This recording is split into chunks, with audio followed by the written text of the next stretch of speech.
Good afternoon, everyone. We're so delighted that you could join us on this session on African businesses becoming human capital champions. In order for the labor abundance, in this world of labor abundance, African businesses were primarily concerned with delivering shareholder value and improving customer satisfaction. But the tides are slowly turning to a more holistic approach. I view today's business priorities really in sort of four quadrants: driving new and existing revenue streams, reducing the cost to serve and deliver services, to improve customer experience, and ultimately enhance employee experience, which is our focus for today. Employee retention and engagement are increasingly gaining prominence as a source of value. Some of the stats in the US indicate that actively disengaged employee can cost the US economy some $550 billion per annum, and that happy employees actually are 20% more productive and take 15 days less sick leave. As corporations realize the business value that can be derived from an engaged, productive, and empowered workforce, they are charged to think critically about how they operate. Every stage of the employee life cycle, from recruitment to offboarding, provides a critical touch point for a company to inspire and motivate its workforce. This expert conversation this evening with Mr. Paul Kasimu, Chief Human Resources Officer for Safaricom, will explore how African companies can develop and sustain an organizational culture that enhances business performance and employee well-being. Mr. Kasimu is a highly regarded human resources practitioner and business leader. In addition to his executive role at Safaricom, he holds the position of chairman of the Institute of Human Resource Management. He has wide and deep experience that has seen him lead human capital functions in many regions, including the UK, Botswana, and of course, East Africa. He has operated in the public sector, banking, FMCG sector, and telecoms with giants such as Absa, now Barclays, Kenya Airways, East African Breweries, and now Safaricom. He is also an accredited executive coach and an HR professional with distinct expertise in strategic implementation of HR strategy to deliver on business objectives. He believes his personal purpose is to inspire possibilities in others. Paul, we're very keen to hear your message. Please do start. Thank you very much for those kind remarks, and allow me to share my screen in a moment. I think one of the things that I believe in is there's nothing like HR strategy. The business strategy is about people, and therefore my provocation this evening is purely to take us through one or two pieces. And I will be talking about how the workplace has evolved over time and what that means for us. So allow me to share my screen. I hope it's coming through. Yes. And the first piece I wanted us to talk through is just the evolution of work. And therefore we are talking of COVID-19, but I wanted us to just go back again to history. So the first industrial revolution was again end of the 18th century, where we talked of steam engine, and what that meant was about people was the physical labor, basic engineering, and a skill as one of the key differentiators. At the start of 20th century, we looked at the electricity mass production, so Richard Taylor, and about how you standardized production, reduced the whole piece of factors of production. And then came the computer age, which was again in the early 70s. Again, expertise, and then there was the sciences, the technology, engineering, and mathematical bits. Before COVID, I think the bigger piece that came through was the whole bit of the fourth industrial revolution. And in there, we are talking about the learning, agility, adaptability, empathy, and transdisciplinary kind of workforce. I want to provoke us, and I'll say the emerging trends in work is what I would call WWW. So we are seeing shifts in the work bit. How you design work is a big piece. The workforce is also changing. We are seeing a lot of 5 generations in the workplace, whose average years of tenure in a role is 4.2 years. And then contingent workforce, the approximation was 40% of contingent workers by 2020. In my case, I have 6,000 employees. 80% of those are working from home. So COVID accelerated that. And 70% of organizations offering flexible working. I think now it's 100% with what we've seen. But if there's one thing I would say what has emerged is WWW. And the question is, what does that mean for us and for you? I like this quote from the former Chief of Staff, Colin Powell. Organization doesn't really accomplish anything. Plans don't accomplish anything either. Theories of management don't much matter. Endeavors to succeed or fail because of the people involved, and only attracting and retaining the best people can you succeed. Some research. Fortune survey 2 years ago said that only 7% of CEOs believe their companies are building effective global leaders. And a paltry 10% are convinced their leadership development initiatives have a clear business impact. And this is paradoxical when you look at the spend we have in terms of people development. So the question is, what is missing? And I think that's part of what we'll be asking ourselves. And it's a provocation from me. My answer to that question is 3 sets. So mindset, skill set, and tool set. And in here, my biggest piece is if you are to look at how to be a human capital leader, the first thing you need to start talking to is, what mindset does your workforce have? How do you instill that workforce mentality? And there are 2 pieces of mindset. There's a growth mentality, but for me, the bigger one is, how do you make every person have the founder's mentality? The difference between a tenant and the owner of a house is seen from outside. The garden is different. When there's a crack, one fixes, the other one reports, and one quits when it is not right. But if you have founders in your workforce, I think that would be the biggest bit. And the question is, how do you get them on board? And how do you allow them to have that extra organizational citizenship behavior? I think we are looking at also skill sets. And when you're developing, then the question is, how do you develop the right skill sets? And in there, I think the piece about decision-making, leadership, problem-solving, teamwork, active learning is one of the biggest bits. With COVID, we are finding that learning agility is perhaps the biggest skill that you'll be looking for in future of work. My bit around what has also emerged about the learning philosophy is, learning is now atomic. So you have small bits. It's no longer going to school for 20 years, because by the time you finish your certification, that skill is no longer relevant. So it's atomic in terms of its small bits, and therefore it's continuous, and it's also collaborative. So the organizations that drive the human capital agenda are those that ensure it's the entire organization learning, not a few whiz kids who come in and the rest of them have been left behind. And then the tool sets of the how-to. And as you said earlier on, Rapeleng, is the whole piece of the employee life cycle. What toolkits do you have for attracting the right talent? I say this, as a CEO, your biggest challenge is to be the chief emotions officer. How do you create the mood in the organization? Because people work for people.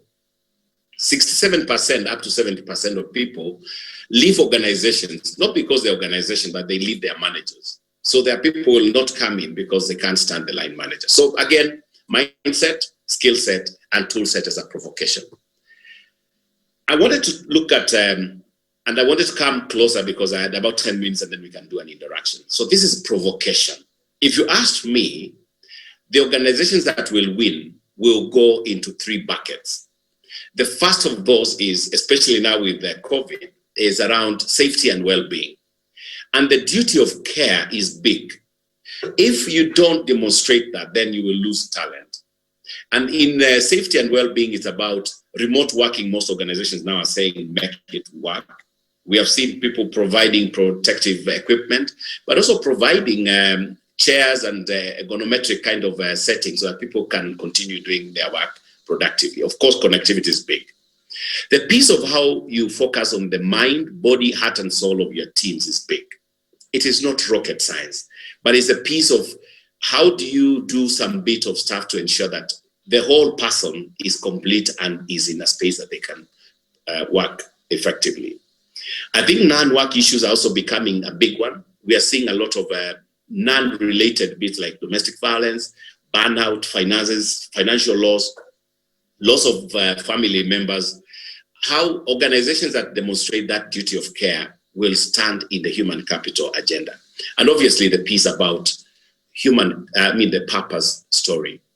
The entire ecosystem. The question I have for you as a CEO, as a business leader is not just your employees, but your partner workers. How do you take them along?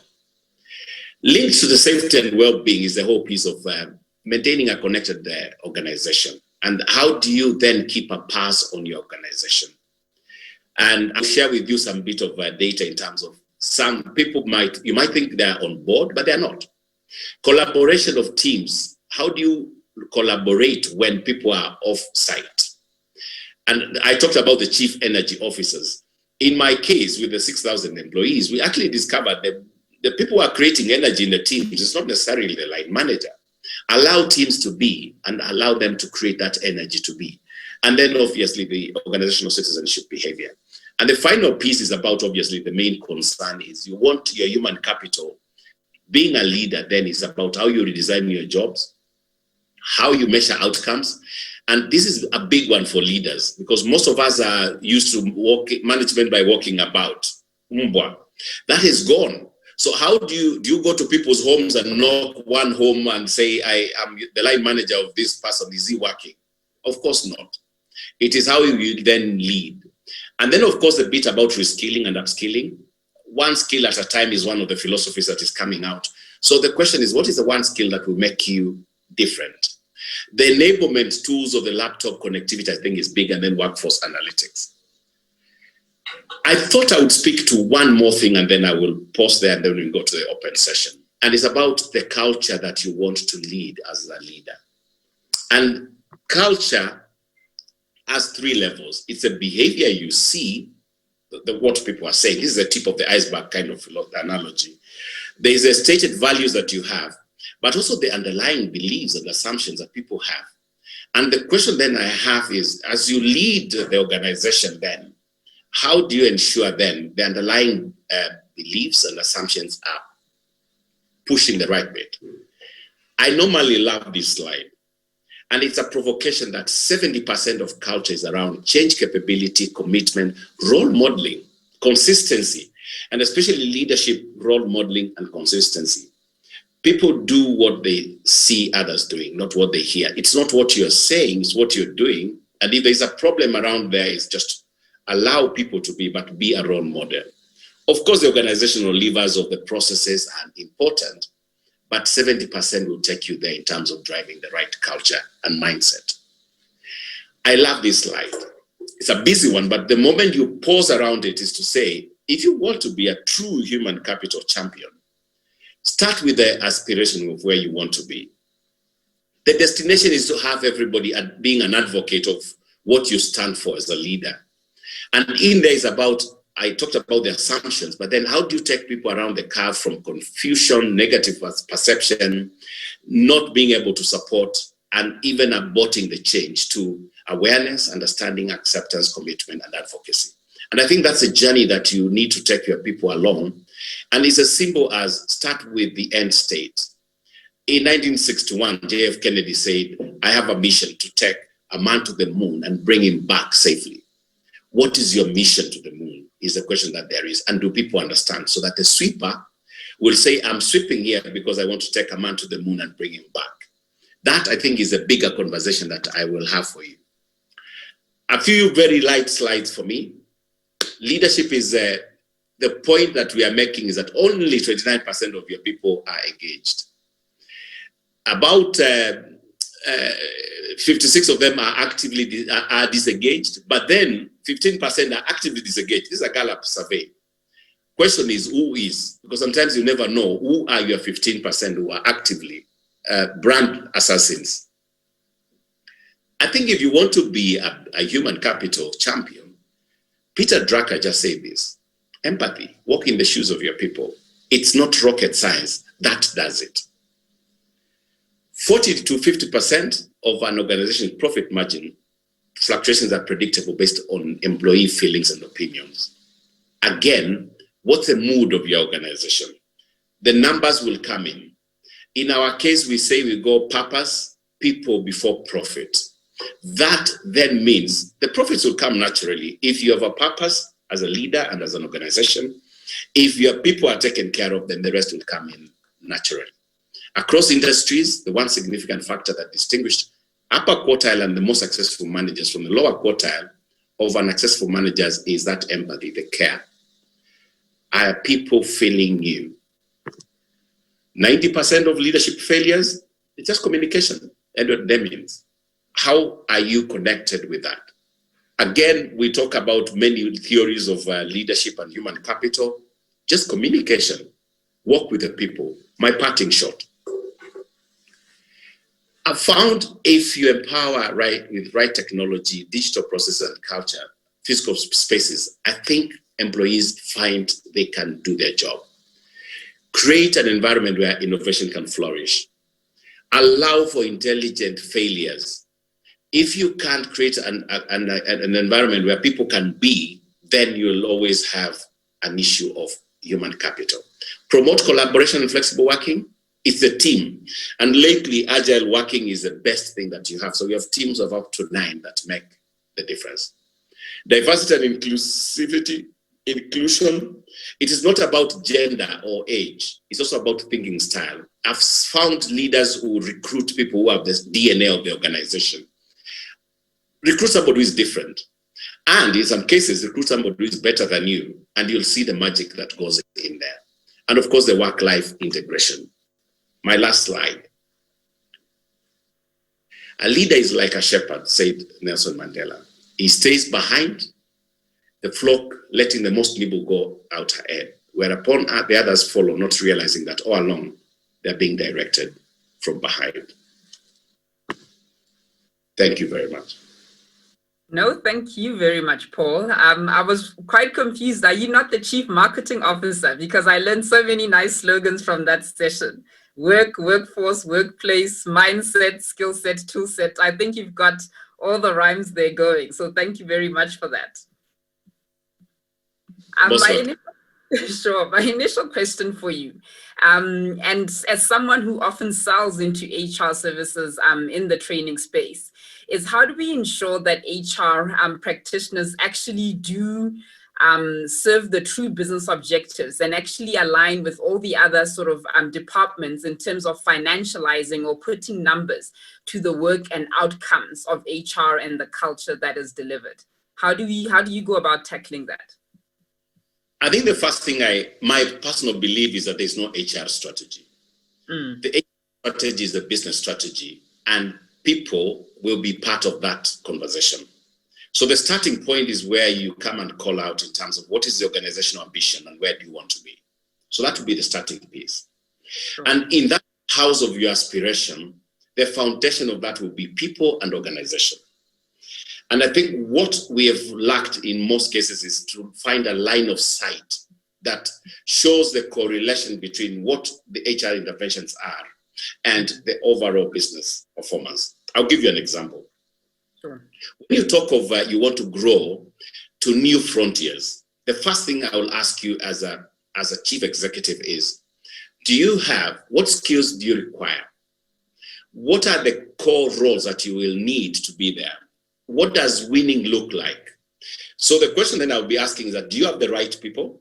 Do you have the right shape of the organization? Are you tying in what you are spending with what you're getting?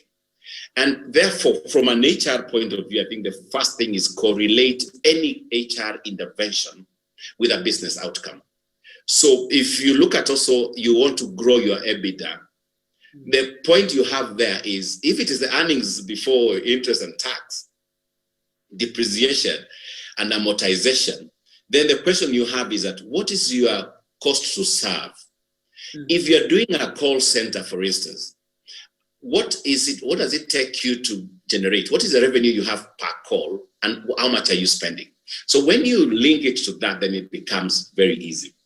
My challenge to my team and also to my HR practitioners is, don't go to the basics of descriptive statistics to say leave is at this point, or the cost of training is this. That is describing. Go to the diagnostics. So the second level of analytics is diagnostic statistics. Then go to predictive to say, if this continues, this is what is going to happen. Then go to prescriptive to say, if you do this, this is what is going to happen.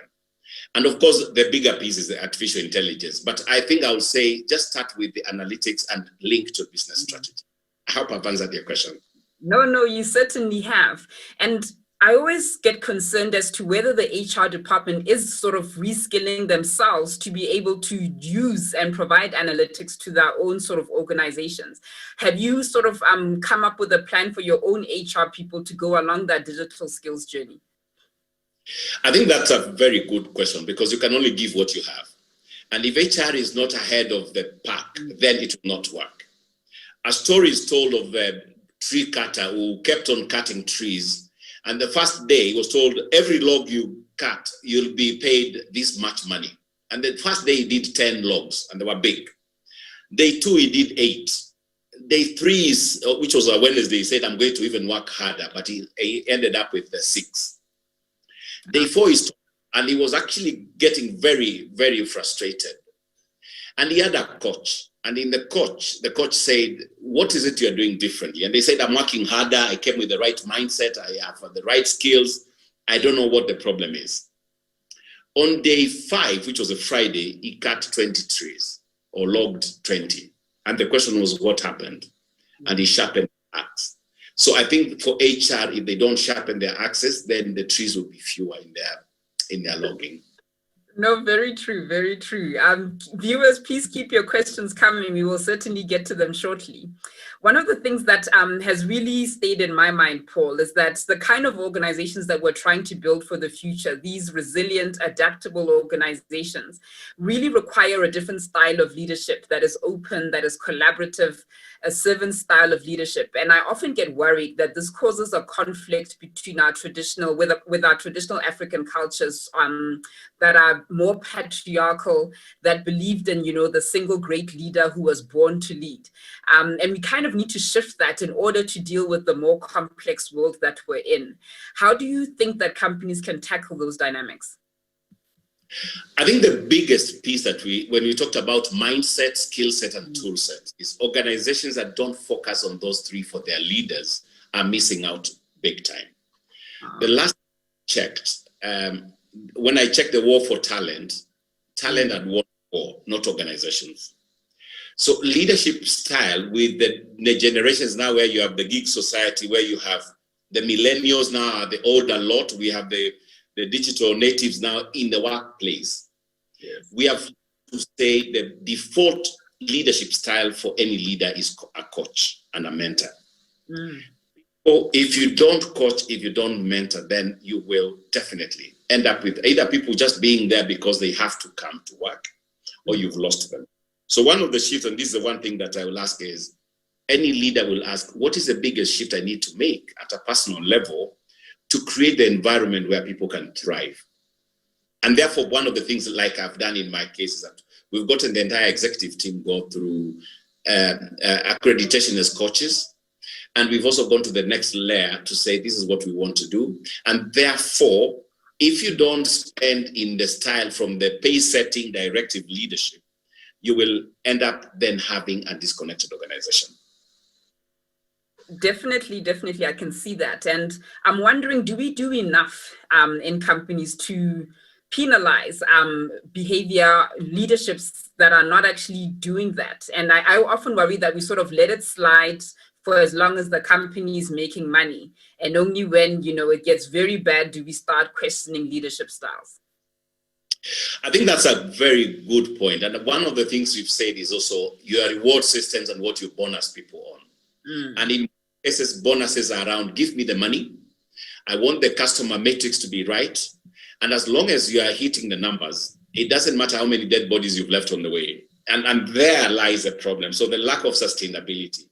So one of the, I think organizations should start looking at is having the matrix and the IBOs, what you call the individual business objectives, that speak to not just the financials, but also the talent and how you grow engagement and sustainability. I've had cases where people come in and they work for 5 years as expatriates. And by the time they leave, you are looking for another expatriate. They have not grown any single success. And there lies the piece. They were bonused on numbers. They were not bonused on growing talent. So I think if people do things for two reasons, either for pleasure or to avoid pain. So if there was a bit of a pain of not doing the right things about talent, then you'll have no problem. It's as simple as that.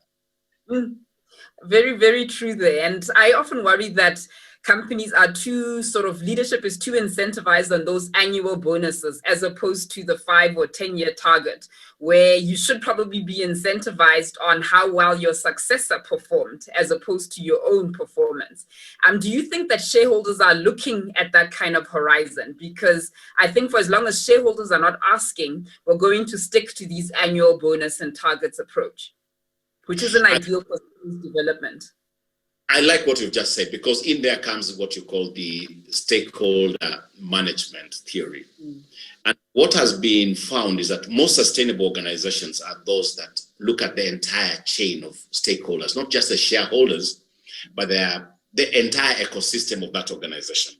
And therefore, one of the innovative ways is to say, tie long-term incentives to some of the longer-term outcomes of the organization as opposed to the annual bit. An example is given of one CEO was recruited and was told, you will be bonused on what you bring in a year. And he went and sold all the common property, sold all the land, and he came in and said, I made profit. And he said, you didn't tell me how not to make profit. So I think for me, it's having that balance between short-term, long-term, but then not just financials. What are you doing to the other stakeholders in the bit? Shareholders will love to hear 10 years from now, we are creating value for the organization. That's a sustainable model rather than in 2 years, you may not be in business. Definitely, yeah. And I love that response. Thank you so much. And one of the things in sort of that leaders incentive sort of conversation is often when you implement new interventions in an organization or you define new values, often leaders are not necessarily walking the talk when it comes to those culture and value objectives. And how do sort of people below them then sort of comply to them, and how do they help shift that change when the leaders are not walking the talk? Sorry, before we continue, hello, can you hear me? Yes, we can hear you. This is Rashida Seshi. I'm the Chief People Officer at AFG, and I'm also a partner. Sorry I didn't get the chance to welcome you properly. We must have had some hiccups somewhere. But I've been listening to your conversation, and it's been truly amazing. The issue of talent is one that's very important on the continent. I mean, we have 1.2 billion people, and the average age is 19 years old. In the next few years, we'll have millions of people pouring into the market, even more so than we see today. And even then, organizations continue to talk about not having access to the top talent, which means there is a mismatch between demand and supply. And this is what makes Paul's speech and presentation so powerful, because it's helping companies understand what it takes to create an environment for top talent to thrive.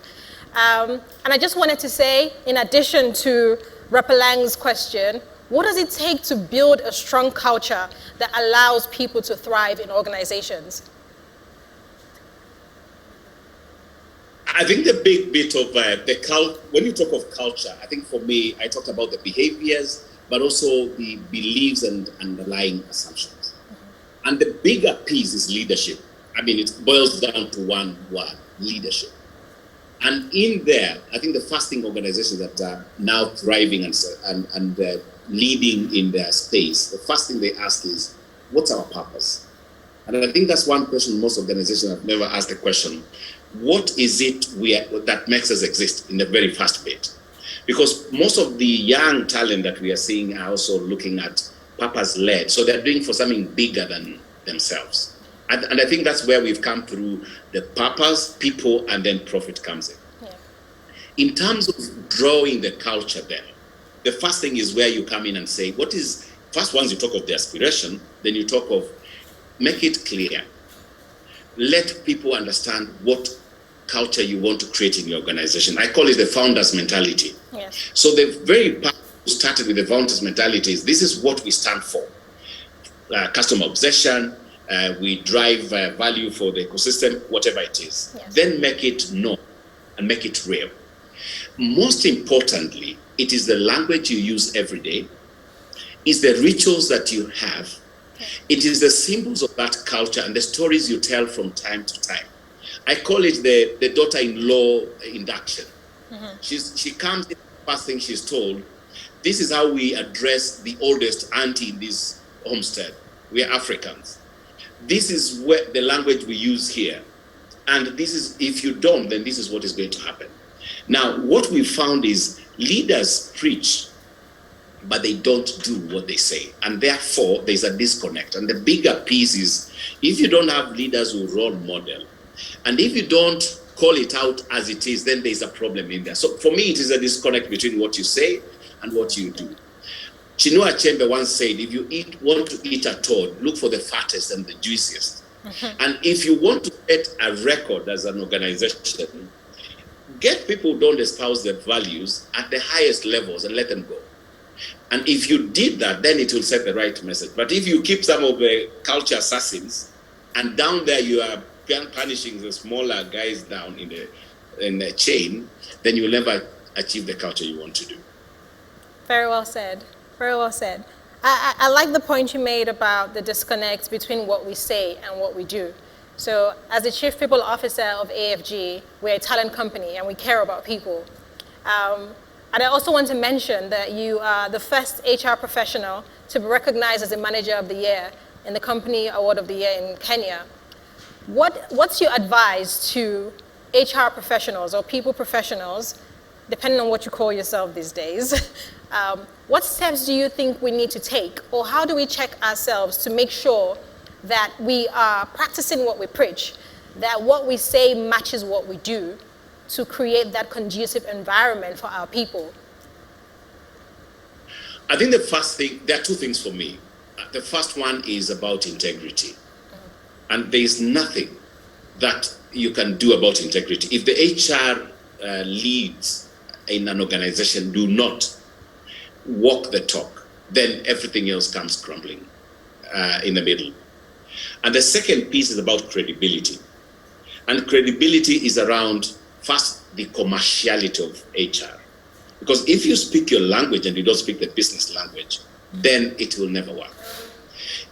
Of that is where you ask, apart from the functional HR skills that you have, what do you have in terms of the piece around leading and leading change? The piece about coaching and especially your CEO. And one advice I give any HR practitioner is, the moment you meet your CEO day one, at the interview or when you start working, ask one question. What do you stand for? And what is it you're trying to create as a leader? And how can I help you achieve that vision? The moment you have that connection with your business leaders, then it stops being about you. The pain I've seen in HR is where you find HR becomes the police in town, and they tell you why you can't do that. And this is the rule, this is the policy. And the point is, if you keep on referencing policies, then you don't even need to be in existence. So I think empathy becomes another bit. And Stephen M.R. Covey said, the speed of trust. It is about the layers of trust. So credibility, it's about role modeling, but then also be a coach and a confidant. So I think for me, it is that journey where you hold the mirror, and the best bit is tell your CEO what they don't want to hear. Because if you don't, who will?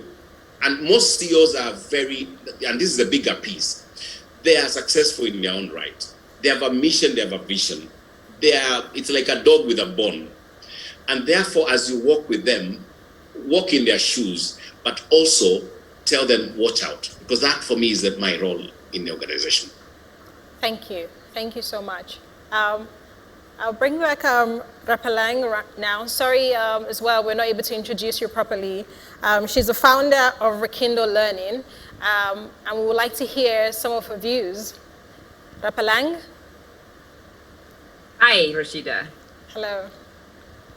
Great. You want me to continue with the questions to Paul, or? Yes, please. Okay, great. I've really enjoyed what you've been saying, Paul. And when you refer to sort of the culture and the purpose and the values in an organization, I think we've all figured out maybe how to do it in person. But given these times of COVID and given all the remote work that's happening, what would you say needs to be done in the digital context to be able to impart the culture and values and purpose that you speak of? I would say hit refresh, start afresh, and look at work, redefine what work is. Because some of the jobs that you have had will need to shift in terms of how you describe them. So the job descriptions need to be revisited, but also the outcomes that you have.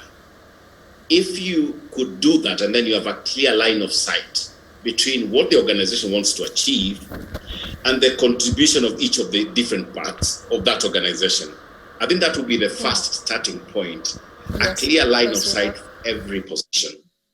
The second piece is when you look at your skills and workforce, and I think in there is also about the enablement that you have. Most people think meetings are how you run an organization.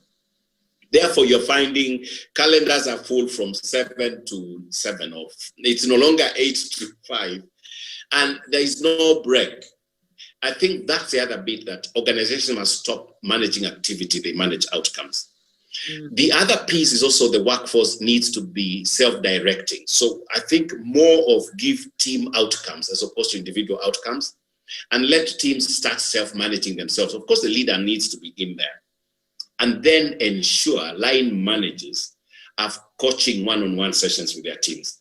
Because there's a writer, one of the scholars, John Adair, who said you manage 3 things. You manage outcomes, you manage teams, and you manage individuals. So in there says, do not forget to manage those 3 circles. And in there lies the perfect balance. Okay. I'm learning here. Thank you. You spoke also earlier about being able to tell your boss what they really need to hear in order to solve the challenges in the business, and to be sort of more direct. My concern is that I know that a number of young people do try and do this, but it actually takes a very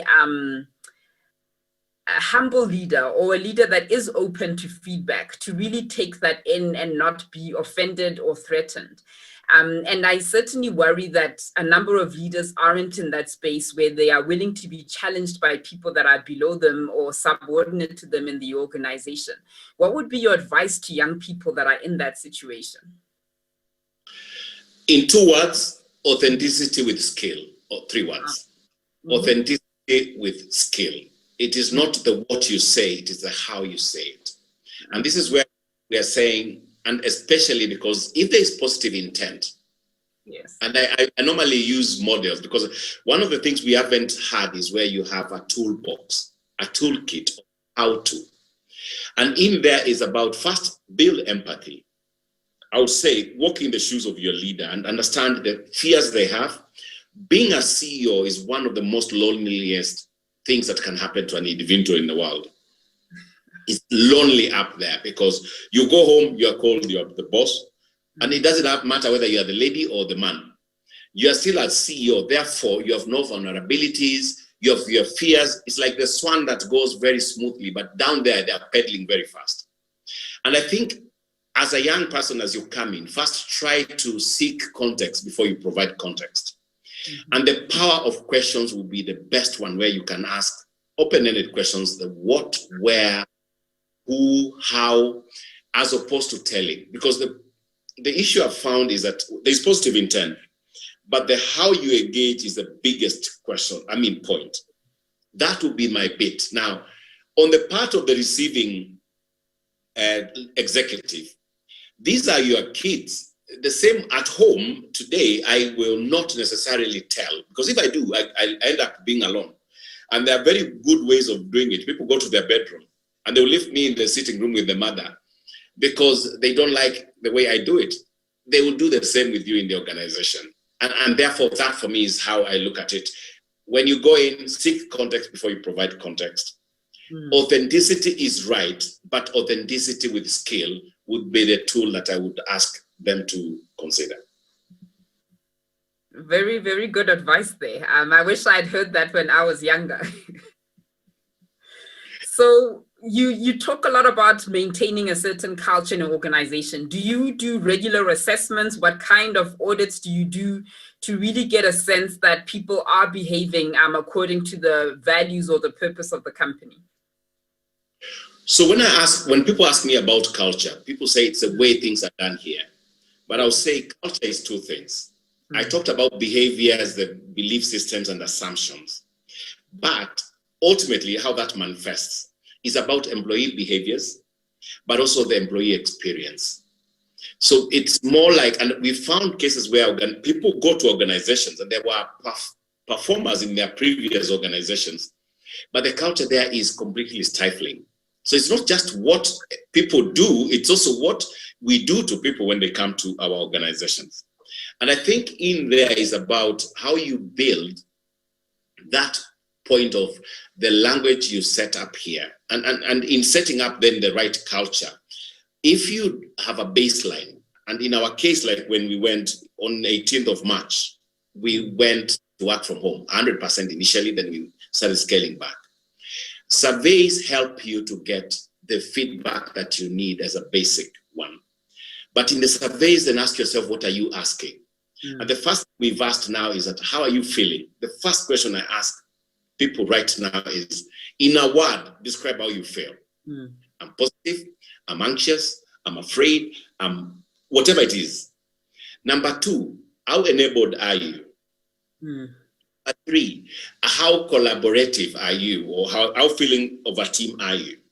And then as you do that, start asking questions about, if there was one thing we would do, what is that? If there was one thing we would change to make you feel great, what would that be? When you ask, and it should be, we changed from fortnight, we went to monthly, do something about it. Because people will also have fatigue and they will discover you're asking questions for the sake of saying we do surveys.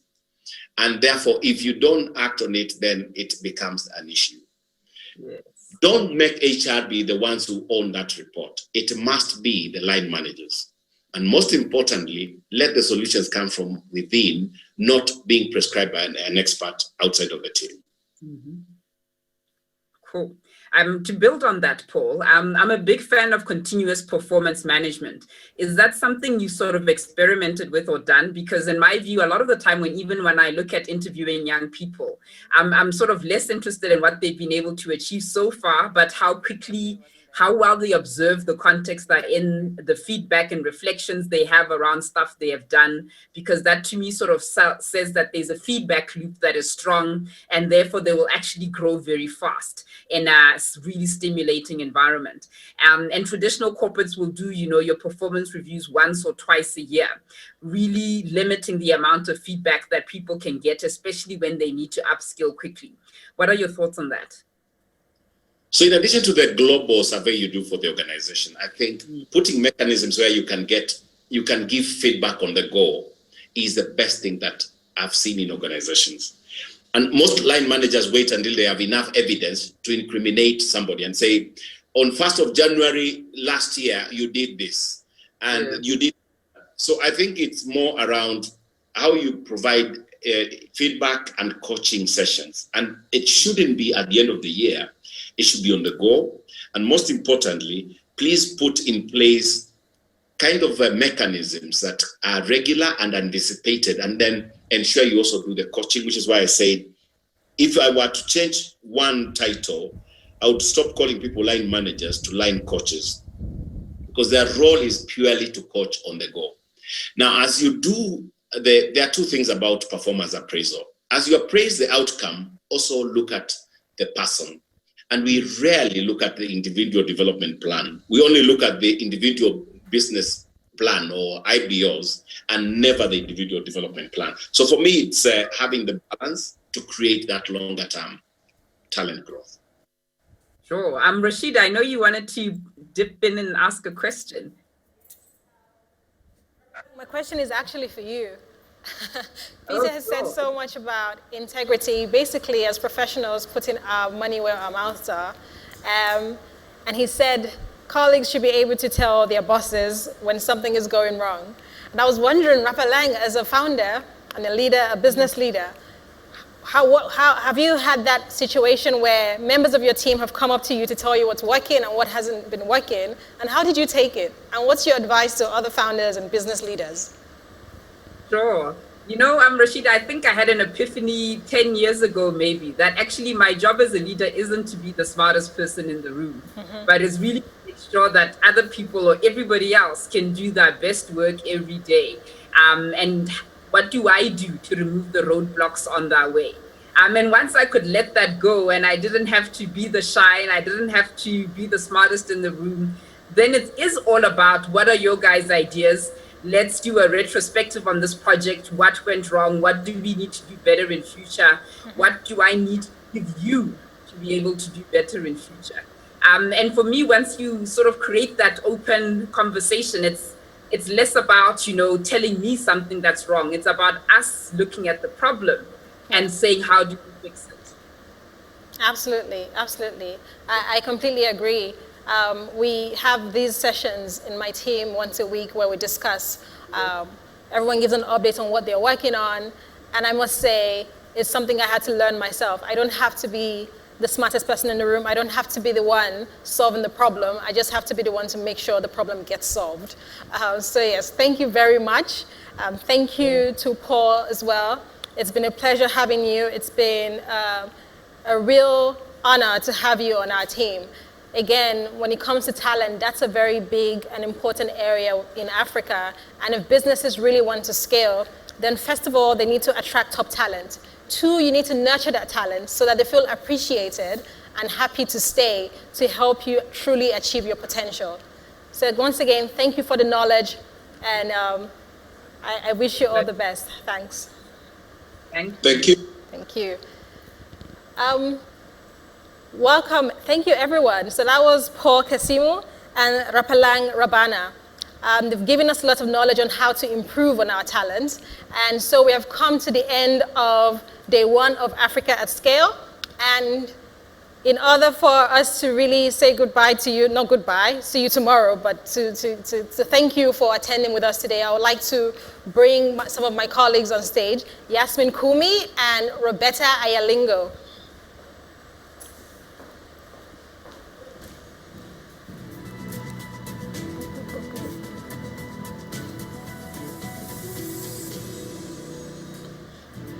Hello, welcome back.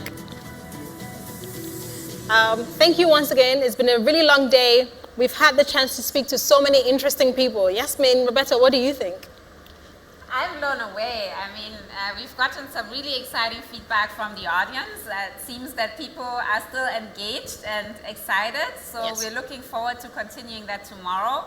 And I had a lot of highlights. I think in the morning/early afternoon, we had so many people getting inspired by Aliko Dangote and Obi Ezekwesili, because they really opened our minds with what they shared. And then this afternoon, we continued that trend with the launch of the Hidden Champions Initiative, which is a really, really important project to us at AFG, right? Yes. We want to identify the global champions of the future. Roberta? Yeah, so with me, I'm really excited about today's program and the fact that we had so many great minds coming up today for us to actually benefit from their intellect. And then also for the fact that we had so many amazing speakers as well as so many interesting parties that partook in this conference. It's actually a very exciting thing.